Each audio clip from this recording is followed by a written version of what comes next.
So, floods of grief continuing, introducing about Patacara. So it could be said that this story is all about coping with grief and loss. So look at 7 stages of grief provided by Kubler-Ross. Let's have a look at those in detail a little bit more.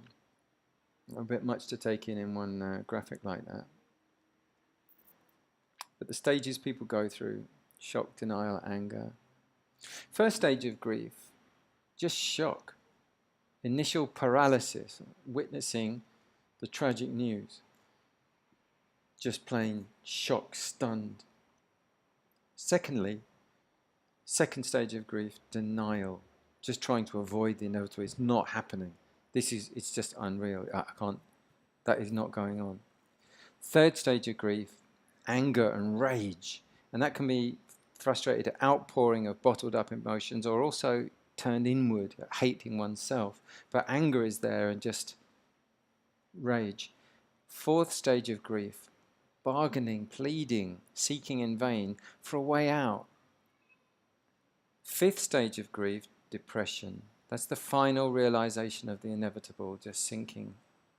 Accept, this final realization, and depression hits and this sadness is there. Sixth stage of grief is this testing, seeking realistic solutions. Could that happen? Could we actually realistically do that? Could that really be true? Seventh stage of grief is acceptance, finally finding the way forward, accepting the reality and letting go whatever needs to be done in order to move forward.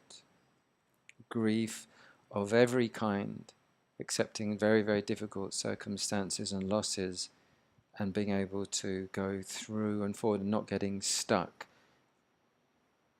When tragedy occurs and there's no way that I'm so sorry, I couldn't save you, for example, in this story happened.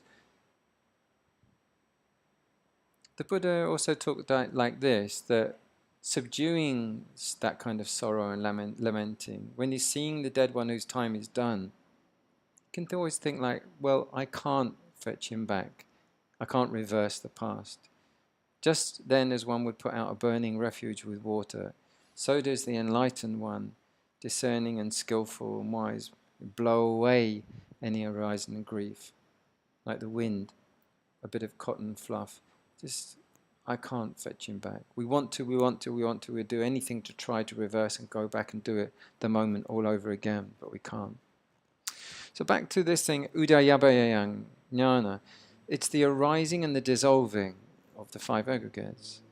For example, the aging process happens imperceptibly, always. In a process so slow, we can hardly notice it happening, from being young to being aged, from youth to age.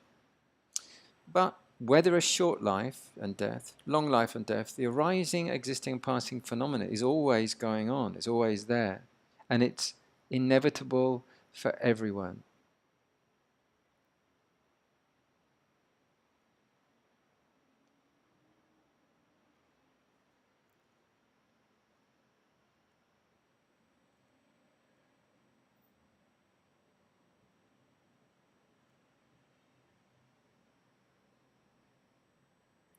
Most of us have loved and lost loved ones, perhaps starting at young when we lose a pet or a loved little creature. Then we experience tears and heartache of loss.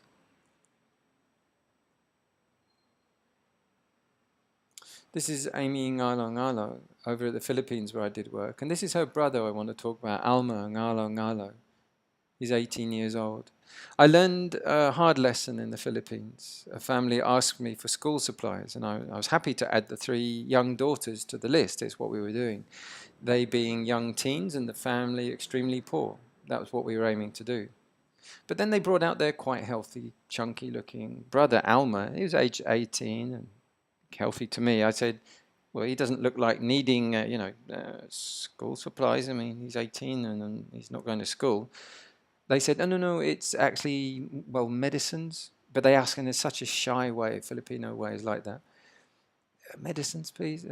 But I doubted them, and I just thought they were bringing more people out if they could get some money. I I doubted them. But I said I would add him to a list, which is true. I was just going to put his name on a list. But I didn't have any intention really to do anything much. A week later, I was passing, and they said, Bante, that's me. Do you help with funeral costs? And I was thinking of their grandfather or grandmother. I said, well, sometimes. Why? What's happened? They said, Alma has died, our brother. We couldn't get any medicines. He had an epileptic seizure.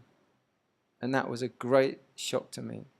It taught me never to judge and always to be open to help unconditionally, putting your doubts and suspicions totally aside, and then find out later, but don't do it first.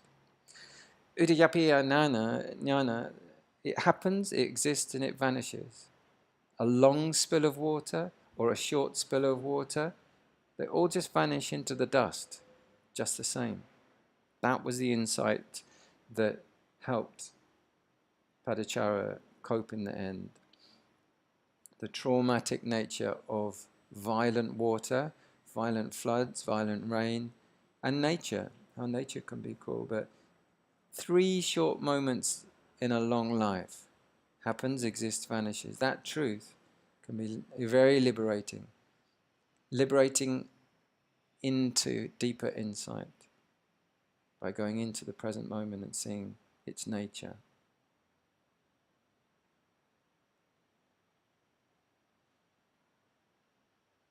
To India, to set the scene, to India, home of the Buddha, and the impermanence everywhere we go. So her insight came through seeing pouring water like this, and it was through contemplating it that she came to realization and freedom from her suffering in the end.